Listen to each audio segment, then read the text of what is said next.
দুর্গাপুরে ইসকনের স্নান যাত্রা মহোৎসব ভক্তদের জল মন্দির প্রাঙ্গণে ভক্তি আচার এবং উৎসবের আবহে সোমবার সকাল থেকে মুখর হয়ে উঠছে দুর্গাপুর ইসকন মন্দির। জগন্নাথ দেবের স্নান যাত্রা উপলক্ষে সকাল 8:30 থেকে শুরু হয় বিভিন্ন ধর্মীয় আচার অনুষ্ঠান। মন্দিরে ভক্তদের ভিড় ছিল চোখে পড়ার মতো। সকাল 10:30 বৈদিক মন্ত্রোচ্চারণ এবং হরিনাম সংকীর্তনের মধ্য দিয়ে দুধ দিয়ে শ্রী শ্রী জগন্নাথ ও বলভদ্র সুভদ্রার মহাস্নান শুরু হয়। এরপর পর্যায়ক্রমে পঞ্চামৃত ও পবিত্র জল দিয়ে স্নান করানো হয় বিগ্রহকে। পুরো অনুষ্ঠান জুড়ে ভক্তরা হরিনাম সংকীর্তনে অংশ নেন এবং ভগবানের দর্শন লাভ করেন। ইসকন কর্তৃপক্ষ জানিয়েছে, স্নান যাত্রা রথযাত্রার অন্যতম গুরুত্বপূর্ণ ধর্মীয় পর্ব। এই বিষয়ে বিশেষ তিথিকে কেন্দ্র করে সকাল থেকেই মন্দিরে ভক্তদের উপস্থিতি ছিল উল্লেখযোগ্য। সুষ্ঠুভাবে অনুষ্ঠান সম্পন্ন করতে মন্দিরের পক্ষ থেকে সব রকম ব্যবস্থা করা হয়। ধর্মীয় আবহ, কীর্তন ও ভক্তদের উচ্ছ্বাসে এদিন উৎসবের রূপ নেয় দুর্গাপুর ইসকন মন্দির। হরে কৃষ্ণ। আন্তর্জাতিক কৃষ্ণ ভবনামৃত সংঘ ইসকনের পক্ষ থেকে সমগ্র দেশবাসী নগরবাসীকে জানাই আন্তরিক অভিনন্দন এবং শুভেচ্ছা। তাহলে এসেই গেল 2026-এর রথযাত্রা। আজ তার শুভ অধিবাস। রথের ঠিক 15 দিন আগে পূর্ণিমার দিন স্নান যাত্রা উৎসব হয়।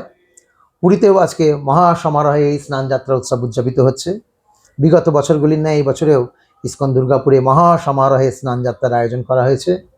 সকালবেলা থেকে মঙ্গল আরতি, ভাগবত পাঠ ইত্যাদি দ্বারা সময় অতিবাহিত হওয়ার পর এখন জগন্নাথ দেবের পহণ্ডি বিজয়। গুটি গুটি পায়ে জগন্নাথ দেব তার মূল মন্দির থেকে স্নান বেদির দিকে এগোচ্ছেন। এখন তারপর জগন্নাথের বিশেষ পূজা অর্পণ হবে। আমরা যেমন স্নানের সময় গামছা পরি, স্নানের বস্ত্র পরি, ঠিক সেইভাবে জগন্নাথ দেব স্নান বস্ত্র এবং গামছা ব্যবহার করবেন। তারপরে তাকে পঞ্চামৃত পঞ্চগব্য দিয়ে অভিষেক হবে। বহিরাগত দর্শনার্থীরা তারা দুধ, গঙ্গা জল, তুলসী পাতা সহযোগে ভগবানের অভিষেক করবেন এবং অবশেষে মন্দিরের পূজারীবৃন্দ 35 কলস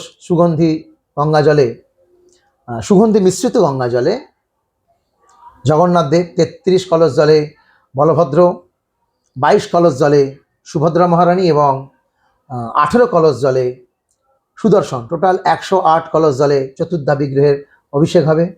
তারপরে পঞ্চদেবতার আহ্বান করে সেই জল দিয়ে অভিষেক হবে এবং চতুর্বেদের জলে চতুর্বেদকে আহ্বান করে সেই জলে অভিষেক হবে। এভাবে মহাস্নানের পর জগন্নাথ দেবের শৃঙ্গার হবে। জগন্নাথ দেব আবার নতুন বস্ত্র পরিধান করবেন এবং গজবেশ দর্শন হবে। আমরা আশা রাখছি, যদিও আজকে সোমবার, চতুর্দিকে স্কুল, কলেজ, আদালত, হসপিটাল সব খোলা, ছুটি তো নেই, অফিস সব কিছুই খোলা আছে। তারপরেও ভক্তবৃন্দ প্রেমের আবেগে জগন্নাথকে দর্শন করা, অভিষেক করার জন্য আসছে।